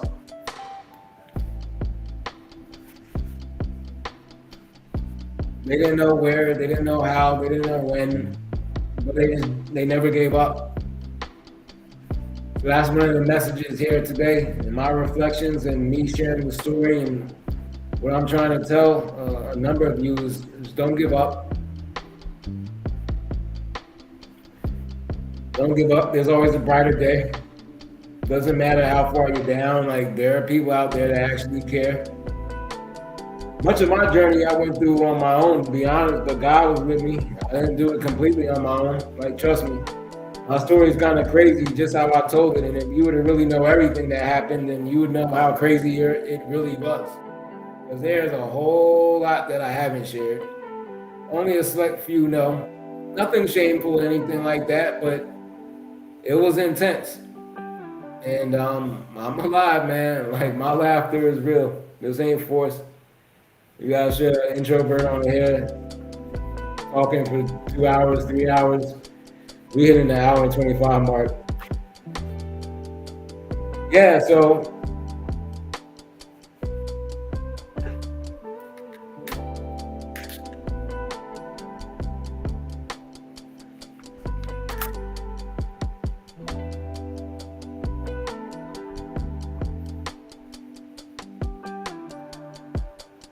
If this was gonna be a podcast, I'd probably just make it an hour. Like, unless like when I start to interview people, the interviews could go on. But I don't think like I mean, there's so many podcasts out there with people talking and having these long interviews. But I'm like, I don't know how much more there is to really say on certain topics, and you know. So me, I'm just talking. I'm talking and call it a gift, but there's a message behind everything I'm saying. So anything I do, I want it to have a message. I want it to be impactful. And I think what would be most impactful is just people sharing their story, me being able to ask them questions on their story and their journeys. I think other people would enjoy hearing that, real life stories, and what was gained from it, like what lessons were learned, what value did you gain. I think that would be insightful. So that's something I want to do. And that's why I'm saying I'm starting out. This is not therapy. These are going to be real life conversations with real people. I'm starting out speaking, but also I'm going to talk about, life. We're going to break certain things down. We're going to talk about reality because it's deeper than we know. And especially for like the younger generations, here's the thing, right? Like I said, I'm 44. But I feel like I'm at that age where I'm kind of old. Like, all right, so when I got locked up, there was this young dude, he in his 20s or something. And he's looking in my direction and he was like, yo, Unc. And I'm just looking at him and he looking in my direction, but I'm thinking he talking to somebody behind me. So I'm kind of just looking at him and I turn around and I ain't see nobody. And I turn back, he's like, you, like I'm talking to you, Unc. And that was the first time someone called me Unc. That was the first time somebody called me Unc, and I was like, you know what? I started laughing, and I was like, damn, like that was a wake-up call, bro. I ain't 20 no more. I ain't in my 30s no more. And I think when I locked up, I was, like 39, I think, maybe 39 or 40. So that was like the wake-up call, like I'm uncle age, like I'm Unc age. I'm a young OG, I say. I'm not an OG because I got dudes older than me I call OG. But then the younger generation be calling me OG. I'm like, we call me young OG or something, bro. Because there's others still alive that they cool. Like, they the OGs. I'm a young OG. But then again, maybe I'm not. maybe that's me being in denial. Yeah, so I'm at that age, though, where, like I said, I ran from my purpose. I ran from my mission and all that. And that's helping others and teaching and providing guidance and all that. But like I'm back on it, and I know that now the younger generation, like they gotta hear some of this. They just need to hear the talk because it's our responsibility, those of us who are older, to help and to teach the youth. But we gotta do it in a way where, like, you gotta understand. When I was growing up, the mistake that a lot of people made was like treating us like kids and like, oh, yo, be quiet. Oh, you're a kid. What do you know about life? Like, you'd be surprised. Like, trust me, I was a teacher. I had a lot of students in my classroom, and at an early age, there are people and individuals who have gone through a lot. So to say that, oh, you just a kid, what do you know about life? Be careful. That's arrogance. That's arrogance. Just because somebody is younger than you does not mean that they can't teach you something about life. Because I've met some people and they are old, young people. You know what I mean? I met some people that were younger than me, and I truly felt like their spirit was older than mine. That they may not have the same number and same amount of experiences that I had in this lifetime, purely because of age, right? The older you are, statistically speaking, the more experiences you'll have. However, like I said, some people at an early age go through a lot and they learn a lot. Or at an early age, they had the right people around them to really teach them that they gravitated to. So the child is usually supposed to be the most intelligent because the child has the most people around them to look up to. Not only to look up to, but to look at the mistakes that are being made. So a child raised in a proper environment with the right guidance and with that vibe and that frequency, you'd be surprised. I got a brother that's he's in his 20s. He like 23 or 24, something like that. And I remember him just being young, and for I'm talking about when he was like, what's talking like we like 5 years old or something like that, like 5, 6 years old. The conversations that I used to have with him, it blew me away. Cause I'm like, this child's 5 or 6 years old, but he knew how to ask certain questions at that age, and he's still a very intelligent individual. But I remember him just being young, and I used to sit back and I used to look at him like, this is a wise, this is a wise spirit here. And I still say the same about him now. He's different than me. His energy is different. He's a he in the 20s, like I said. Y'all different. Y'all different, but everyone is, right? And I embrace that. I love the younger generation. Y'all keep doing your thing. When I was young, they used to ridicule us too. They used to tell us, "Oh, shut your mouth," and grown folks talking. My parents never spoke to us like that, but we knew our place. Like, you ain't supposed to enter a grown folk conversation. So there is a respect, right? There are certain boundaries that younger generations have to understand. But at the same token, it's a two-way street. The older generation has to realize that as well, is that the youth do have something to contribute.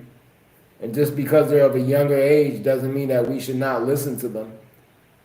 And when it comes to this younger generations, the millennials and Gen Z and all that, like, look, shouldn't nobody be out here criticizing the youngest generation because they got all this stuff from us. They learning from us. Look at the world that we created that they were born into. So you want to ridicule them and say about how they lost, or they don't have no purpose, or they don't have no manners. It doesn't start overnight, people. We are equally to blame. And at the same token, I'm going to say they are who they are, and they are who they're supposed to be. Because I will say this one thing I admire about the younger generation, like they're not brainwashed. Let's say this. Let's pause for a second, because many of them are. But they challenge the structure and the powers that be. That's what I mean to say. Not that they're not brainwashed, because many of them are, but many of them as well, they're defiant. They have a certain defiance because they're sitting back and they're looking at the world that we've created, those of us that are older, that we've participated in, and they're saying, "Oh, this shit is crazy. Y'all are crazy." And so they're defiant. They're asking questions that many of us did not ask when we were their age. And so they're growing up in a harder time. There's some people that like to say, "Oh, how they're soft." Like, that's not true. You already know how it was to get bullied in school, right? And then this is the point that some of us older folk be making. "Oh, well, we got punched and we got bullied, and these people getting cyberbullied and they crying over that." Like, okay, I bet you would too. I bet you would too. Listen, there was a girl, I never knew her name, but I know the story, from Irvington High, Irvington in New Jersey. The word is, and my understanding of the story is that she had done something like sexually, like kids do what kids do. They in high school, we were in high school too, right? Like, who didn't have sex when they were in high school? Some people didn't, many of us did. So it turns out that she got recorded. I don't know if she allowed the recording to happen. Maybe she did. Maybe she was just in the moment. Like, we shouldn't be like judging people for that. The younger generation. Some of you all already know. You had your little VHS recorder. You were taping stuff too. So stop being a hypocrite. And this girl did something with a young fella or whatever, and the guy put it out. Like, he started showing everybody. Girl ended up killing herself. So some of us say, like, "Oh, the younger generation is soft." It's like, no, they're dealing with more. It's one thing to get bullied in school, where everybody in your school knows. That has happened to me. But it's a whole nother thing for it to be on the internet and it's going viral around the world. Like, that's a whole nother level of trauma.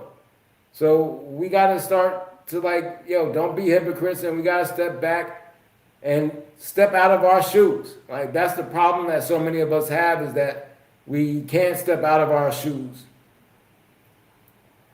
We can't step out of our own shoes and walk in the shoes of another. And the saying goes something like, until you walk 1,000 miles in a man's moccasins. And moccasins ain't easy to walk in, first of all, but it's 1,000 miles. Imagine walking 1,000 miles in a pair of moccasins. Like, if you don't know what moccasins are, look them up. That's more so for the younger generation. Younger generation don't be caring about stuff like that. Moccasins, what the hell is moccasins? They made us learn all that stuff growing up, and they have to do all that. I don't know what's going on in school nowadays. I was a teacher for several years, but I left the classroom I think in '07. So it's been that long. Yeah, so I'm at that age though. Going back to the point I'm making is that I'm at that age where I'm reaching out to the younger generation, and I'm here for y'all too. So that's why I'm streaming on Twitch. I know a lot of y'all on Twitch and a lot of y'all on YouTube and whatnot. I'm gonna be doing shorts and posting them on Instagram, TikTok. Somebody just got me on TikTok. Like, I was like, all right. I was resisting TikTok. I had resisted Instagram. I resisted Facebook. That's another thing about me. I resisted all those things when they were coming out. I knew what they were. I had some basic understanding on how to operate them and whatnot, but up until like 2019 or so, I didn't have no Facebook. I didn't have no Instagram. I ain't gonna lie, I had a MySpace. The other time I was online was like, trying to hook up and date. Like, that was our thing, MySpace. I was on AOL back in the day. Anyway, but my point is that this is for all generations. And what I've come to realize too on the topic is that the younger generation, they got a real issue with the drugs too. And I'm talking about it's getting them young, like young. And when I say the drugs, I realize this, like their generation likes to pop pills. Like y'all pill poppers. Yeah, that's the thing. When I was growing up, we didn't pop no pills and nothing like that. We smoked weed. We knew that people was doing crack and stay away from crack. But see, when you pop pills, you think it ain't as bad as crack. You think it ain't as bad as people who do heroin. But guess what's in those pills, young folk? Guess what's in those pills? And so I've come to see too, like, the younger generation got this big issue with the opioids. They got the issue with the Xanax, popping Xans, bars, perks. I met a lot of young brothers in jail, like, they had problems with perks. Like, they was addicted to perks, Percocet. You got the whole Molly thing. And now you see how so many people getting wiped out by fentanyl. So here's a note. When I got locked up, this is just to tell y'all how serious the issue is. For one, I got caught up in drugs. Now I was a professional. I had a career working and all that. And I know that there are many other individuals living a professional life with a career that are also silently struggling. And when you're in that position, you don't want to say anything to anybody because it's like, you got bills to pay. You might have a mortgage. You might have a car note. You might, more importantly, have a family that you have to provide for. But you're struggling. I know so many that struggle with alcohol where, like, alcohol is really their nemesis. And I know that there are others out there doing harder drugs than alcohol. Alcohol, make no mistake, I've seen people die at a young age because of alcohol. I've seen people at a young age look extremely old because of alcohol. Right? But you have a lot of people older age struggling silently, and just as many of a younger age that are also struggling. Because these perks, these Xans, this whole generation of pill popping and living for today and all that, like, it's hard on them. And so they're also suffering silently.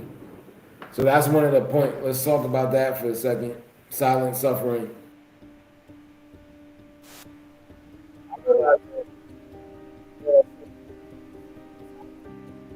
Thing we call addiction. And that's why none of us should be judging. It's a bigger problem than you all know, people. It's a much bigger problem than we know. And because we all have this, find ourselves in a state of shame, the state of embarrassment, how could I have fallen to this level? How could I have let this become an issue? For many people, they started out thinking they had it under control. Like I know I did, but that sense of control slipped away very quickly. Because what happens when you do these drugs, it compromises your mind, your subconscious mind, it compromises you. And so, when you do even alcohol, and even sugar, and even the streaming, the doom scrolling, the social media, when you start to compromise your connection with your subconscious mind, that which you truly are, we're going to speak about it for now like it's something separate, but your subconscious mind is very much who you are. You are a holistic being. You are a conscious mind and a subconscious mind. You are both. You operate between both of them. You operate as one. But we're going to speak about this because we have to sometimes break things apart into pieces so that we understand it.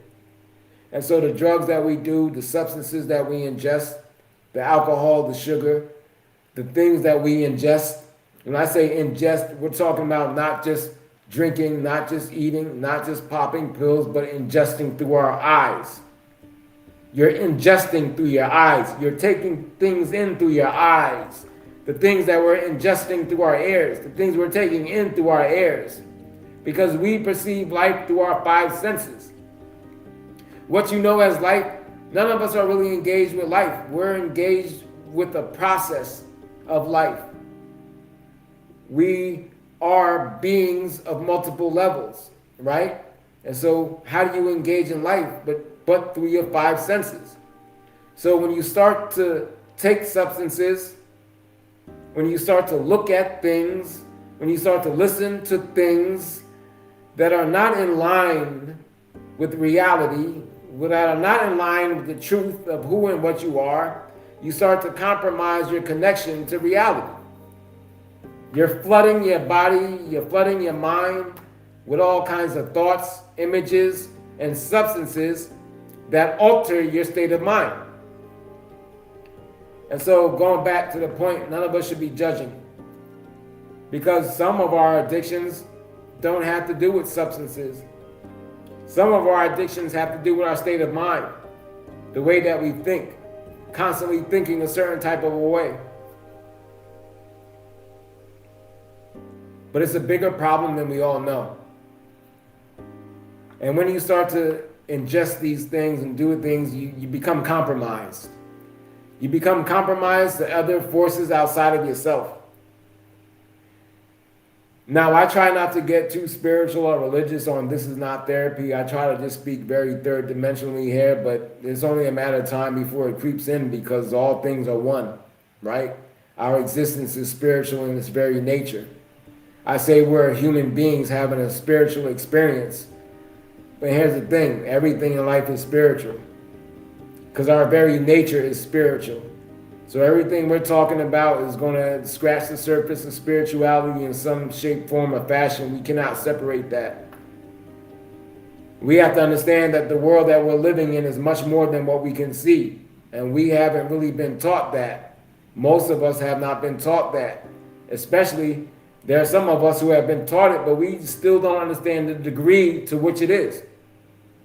So when you ingest these substances, when you look at these programs, when you listen to these programs, you start to lower your defenses. You start to lower your defenses by the thoughts that you start to have. You lower your frequency. You lower your frequency through alcohol and substances like crack, meth, heroin, opioids, Percocets, all that. You lower your frequency just as much those substances as you do through the certain social media streaming that you look at, through the platforms that you're on, to the garbage that you keep putting into your mind, into your psyche. You lower your vibration. Both ways you lower your vibration. It's that serious. And when you lower your vibration, you become susceptible to outside forces and influences that most of us are completely unaware of. So the days when we read about angels and demons and all that stuff is still real, people. There are still negative entities out there that can penetrate us when we compromise the way that we think and we compromise the sanctity of our body with the things that we ingest. So this problem is deeper than we know. The problem is deeper than we know because it's on a percentage, on a high percentage, it's on a high level, and it's taking over the world, even in other countries. When I was locked up in jail, I seen how serious this fentanyl thing was. They asked me if I wanted to smoke. And I was like, nah, I've been clean, bro. I was clean for like damn near a year. I relapsed and then ended me up here in jail. I'm like, nah, I ain't trying to smoke. But then I was like, well, hold on. I don't smell no tobacco and there ain't no cigarettes in commissary. And I know I don't smell no weed. So I'm like, wait, what y'all talking about smoke? And then I found out they smoking fentanyl. So those of you that don't know, fentanyl, they'll get like a sheet of paper. This is a regular piece of paper, bro. There's so many different ways that stuff can get smuggled in. But it's dipped in fentanyl. And so what they were doing in jail is like, they were selling a small hit be a small piece of paper. Small little piece of paper, smaller than your pinky nail, that was dipped in fentanyl. And then somehow they get their hands on a wire. I'm not saying anything that COs and all that don't know. Like, this is serious. People are dying in jail over fentanyl overdoses. So they'll get this little piece of paper, they wrap it on a wire, they take a straw, somehow they create a light. There's different ways you get a light in jail. But they set it on fire, then they take the straw and inhale the smoke. That's how they were smoking fentanyl in jail. Bro, when I tell you that shit made them zombies, I'm talking about I see them do it. In a matter of seconds, they switch, what they call it, switch the channels. They switch the channels up here. They switch channels. Like, some of them won't even know where the fuck they at. Like that quick over a small piece of paper. And it's in jail. It don't cost much at all. Like, some of them exchanging commissary for that. A honey bun get you two of them Jones. Like a bag of Doritos, a bag of noodles, I get you a hit. I didn't realize how widespread it was, but that was going through the jail stuff. And I got locked up down in Miami. I learned down in Miami, like, the younger generation be smoking Molly blunts. Forget weed. Like, sometimes this weed with Molly laced on top of the weed, roll it up and smoke it. But I also seen people literally smoke a whole blunt with just Molly. That blew my mind. I didn't know people were smoking Molly. I knew Molly was a pill that people were taking. I didn't know people was literally smoking Molly. That's what they on now. Like, so I'm telling you, like, the drugs are more. It ain't just your old traditional drugs, the coke and its derivatives and the heroin and all that. Nah, that's a whole widespread. Now, not even to mention the prescription drugs that people get addicted to. Those are all drugs. Like, you could have prescription drugs and end up still falling to substance use disorder because they're addictive in nature. And I know that some people have prescription drugs to help assist them in their recovery, but they end up getting addicted to them. Like, all those things come with a cost. And so the problem is bigger than we know, and it takes us to step outside of ourselves and stop judging other people. Just because you've never done drugs doesn't mean that it can't be you. And doesn't mean that you're not addicted to some other distraction. Because, once again, life is not always about what happens, but it's about how we respond to what happens. Bringing this full circle, I tell you, like, my whole thing was just my resistance, my refusal to accept who I was, to accept that I was different, that God made me to be different in a way that, yeah, I'm glad I'm not like everybody else, to be honest. I see the struggles that many people are having, and I'm glad I'm not like everybody else. But I don't make myself any better than anybody else because I've gone through quite some times. But it has given me the ability to reach out to others in a way that others cannot. Oftentimes, those people who are using either silently or out in the open, whether it's prescription drugs or non-prescription drugs, you need somebody to talk to that could really understand. That's where the power of a peer comes into play. Someone who's lived that life, who can understand on a different level.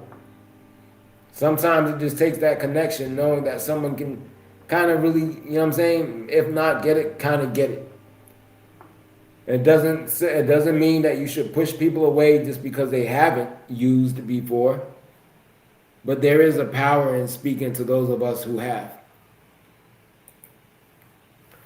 All right, so we're winding down, and I said these first few episodes was me just getting out there.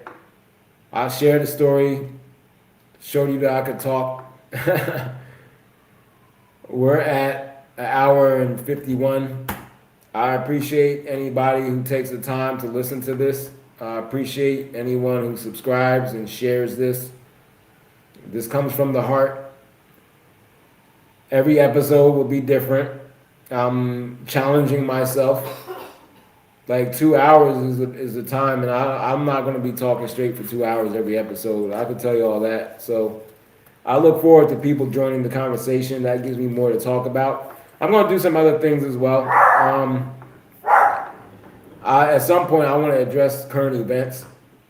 That kind of falls outside of This Is Not Therapy, but This Is Not Therapy I am going to use to like deal with life. It's not just about addiction and recovery. It's just about life, right? So I want you to understand that I shared my story, and my story was one that included addiction and it included recovery. But make no mistake, this channel is about more than that. This is about life, because substance use and the way that we respond to life is not the problem, right? Those are symptoms of a problem. The problem is how we're responding more so, right? What are you using as a coping mechanism to deal with your stress? It may not even be a substance, but what are your thoughts?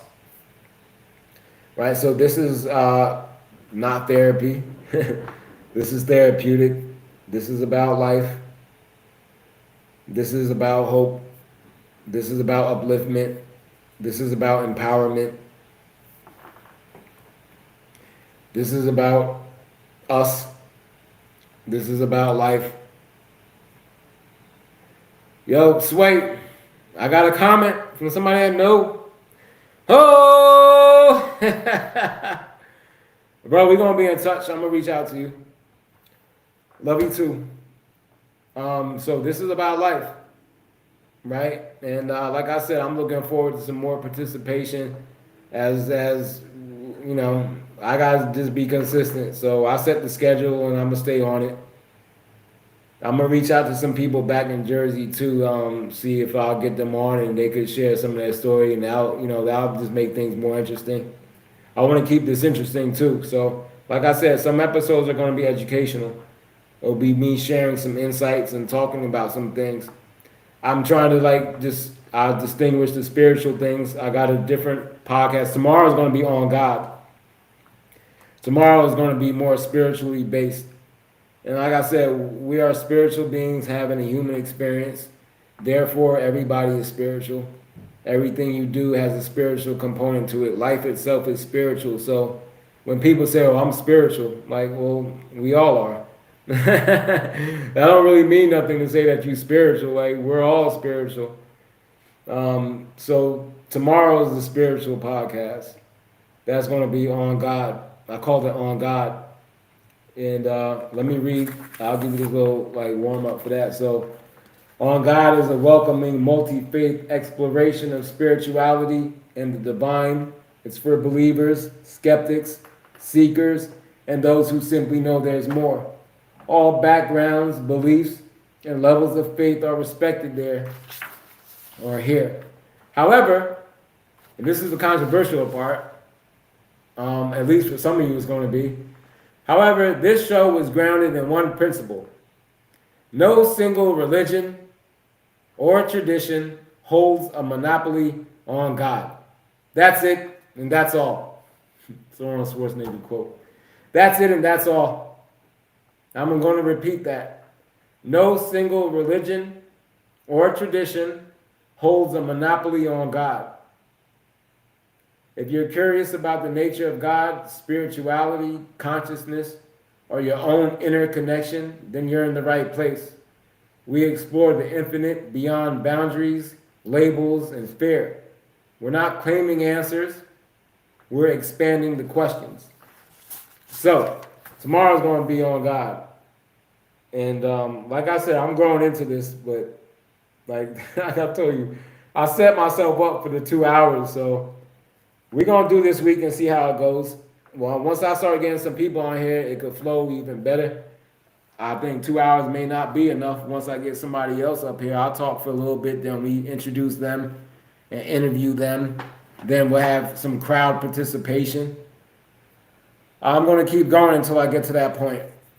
Like, it's easy to get discouraged, but I know everyone has to start somewhere. So, like I said, today I had Sway come in. It's a brother. I love you too, man. Came in, gave some support. And even if it's just 2 people watching live, so be it. Like, there'll be more people who watch the recording. This is being streamed live. I tell you, I don't like streaming. I don't say broadcasted. This is being broadcasted live on Twitch, being broadcasted live on YouTube. And yeah, man, that kind of brings us to the end. So I want to leave y'all with one more beat, and we just kind of mellow rock out to this one. I think I'm gonna bring this beat back in another episode because it's something to work. It's something to work with. I like it. And in the credits, I gotta give some respect to the artists who did the beats. I'm paying for the rights to use these beats. It's not necessary that I give the artist credit, but at the same token, I want to. So I'm gonna take some time and do the captions, for these recordings, and I'll put some credits down to the artists. So it's only proper they do, because out of hundreds of beats, these are the ones I picked out that I kind of rock with. So yeah, this has been SOULar Guidance. Let me see which one we wanted to go out on. Now I really kind of like, yeah, well, I'm gonna save it. Well, I'm gonna bring it back. So yeah, this is the wrap up.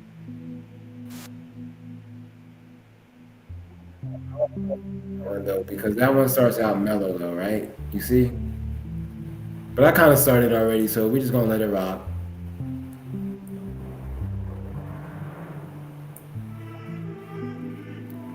Yeah, SOULar Guidance. Life is a journey. We're all on it. Life is not a puzzle, not a mystery to be solved. It's a process that one cannot understand by slowing down, but by flowing with. No matter who you are, no matter where you may find yourself, know that you are not alone. Know that you are who you're supposed to be. You're at where you're supposed to be. Good, bad, or ugly, it's not the end. Life is not about winning or losing. Life is about growth. There is no failure unless you choose to stop. And so long as you're alive, you cannot stop being. You are a spiritual being. Be is a verb. It is a word of action. So by our very nature, whether you identify yourself as a human being or as a spiritual being having a human experience, notice the common word is being. You are a being. You are consciousness. You are something much more than you know. You are more than your physical body. Yeah, man. That's fact. On God. You won't see tomorrow. But y'all, thank y'all for listening. I love all of you. Remember that gratitude is having a great attitude.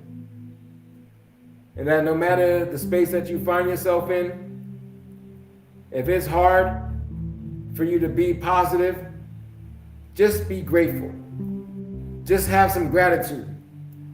Be thankful for the air that you're breathing. Be thankful that you have ears to be able to listen and receive this message. Be thankful that you have a mouth to say yes. You have a mouth to say no. Be thankful that you have food to eat, even if it's a bologna sandwich, man. Be thankful that you have a roof over your head, even if your neighbors are loud and screaming and shouting all night. Sway, that's for you. Be thankful, man. And until next time, I'm your brother, Joseph Campbell, Sekam Ra Min Ma'at, and to some, just an orange. To the silent people, y'all know who I'm talking to. I hope to see y'all soon. Love all of you. Thank you for your patience. I hope that you gained something from this. And if you have gained something from this, give all the credit to the Most High. Anything that may have offended you, anything that you may have disagreed with, I'll take responsibility and credit for that and ask for your understanding and just ask for your patience. Yeah, and we tuning out. Love all y'all until next time. Remember, guidance.